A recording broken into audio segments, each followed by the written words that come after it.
Palavra da Verdade. Devocional de 30 de junho. O testemunho interior do Espírito Santo.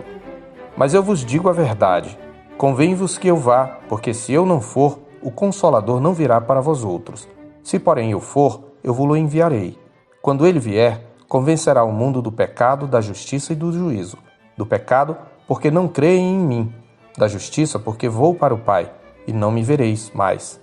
Do juízo, porque o príncipe deste mundo já está julgado. Tenho ainda muito que vos dizer, mas vós não o podeis suportar agora. Quando vier, porém, o Espírito da verdade, ele vos guiará a toda a verdade, porque não falará por si mesmo, mas dirá tudo o que tiver ouvido e vos anunciará as coisas que hão de vir. Ele me glorificará, porque há de receber do que é meu, e vô-lo há de anunciar. João 16, de 7 a 14. Na devocional anterior, contemplamos, por meio do relato de Marcos, o retrato do Salvador. Vimos como o evangelista juntou ao seu próprio testemunho o das Escrituras Sagradas, do precursor do Messias, João Batista, e das pessoas da Trindade, a saber, Deus Pai e Deus Espírito Santo, quando do batismo de Nosso Senhor. Tais testemunhos são corroborados com o evento da tentação de Cristo. Desse acúmulo de provas, podemos contemplar o Salvador no qual devemos crer. Ele é o Messias prometido, o Filho de Deus encarnado, Javé presente no meio do seu povo, o Salvador prometido nas Sagradas Escrituras, aquele que concede o Espírito Santo, o servo do Senhor que veio como luz para todas as nações, aquele sobre quem repousa o Espírito Santo, o Filho amado que cumpre a vontade do Pai e o homem perfeito. Aprendemos, portanto, que a fé salvadora não é um sentimento subjetivo abstraído de fábulas engenhosamente inventadas ou fruto de particular interpretação, como diz Pedro em 2 de Pedro 1, 16 a 21. Antes, ela está fundamentada em uma revelação objetiva, baseada em relatos fidedignos de muitas testemunhas, uma revelação encravada na história. Não obstante, é possível ter acesso a esses relatos por meio da leitura das Escrituras, compreender o sentido do que está escrito e, ainda assim, não adquirir uma compreensão salvadora, isto é, não crer verdadeiramente naquilo que está diante dos olhos. Sendo o coração dos homens corrompido pelo pecado, é possível ter em eles o conhecimento de Deus e ainda assim não o glorificarem como Deus, nem lhe darem graças, pelo contrário, tornarem-se nulos em seus próprios raciocínios, obscurecendo-se-lhes o coração insensato, como Paulo denuncia em Romanos 1, 20c a 21.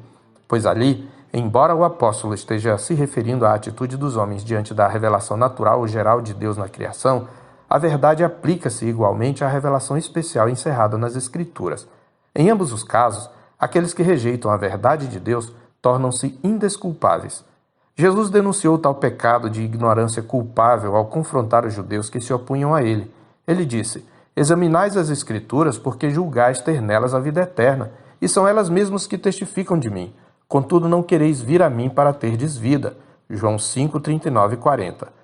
No grego, língua original do Novo Testamento, o imperativo e o indicativo do presente se escrevem da mesma maneira, mas o contexto favorece o indicativo. Em outras palavras, Jesus não está recomendando a leitura das Escrituras, mas constatando que, embora seus ouvintes a examinassem regularmente, não creram nele. Assim o traduz em todas as principais versões, inclusive a que usamos. A Nova Versão Internacional traduz como segue: vocês estudam cuidadosamente as Escrituras, porque pensam que nelas vocês têm a vida eterna, e são as Escrituras que testemunham a meu respeito. Contudo, vocês não querem vir a mim para terem vida. Portanto, aqui Jesus está repreendendo os judeus pelo fato de terem conhecimento da revelação especial de Deus e, apesar disso, recusarem-se a crer naquele de quem as Escrituras testificam. Segue-se que, além do testemunho objetivo da palavra escrita, a compreensão salvadora da revelação depende do testemunho interior do Espírito Santo, que aplica a revelação ao coração. A Confissão de Fé de Westminster, em seu capítulo 1, parágrafo 5º, resume essa relação entre a palavra e o Espírito de forma magistral. Ali se declara que, pelo testemunho da Igreja, podemos ser movidos e incitados a um alto e reverente apreço da Escritura Sagrada, a suprema excelência do seu conteúdo, a eficácia da sua doutrina, a majestade do seu estilo, a harmonia de todas as suas partes, o escopo do seu todo, que é dar a Deus toda a glória, a plena revelação que faz do único meio de salvar-se o homem, as suas muitas outras excelências incomparáveis e completa perfeição, São argumentos pelos quais abundantemente se evidencia ser ela a palavra de Deus. Contudo, a nossa plena persuasão e certeza da sua infalível verdade e divina autoridade provém da operação interna do Espírito Santo, que pela palavra e com a palavra testifica em nossos corações. É exatamente esta verdade que Jesus está a ensinar aos seus discípulos. É o Espírito Santo falando na Escritura e com a Escritura que convence o mundo do pecado, da justiça e do juízo, conforme o texto da nossa meditação.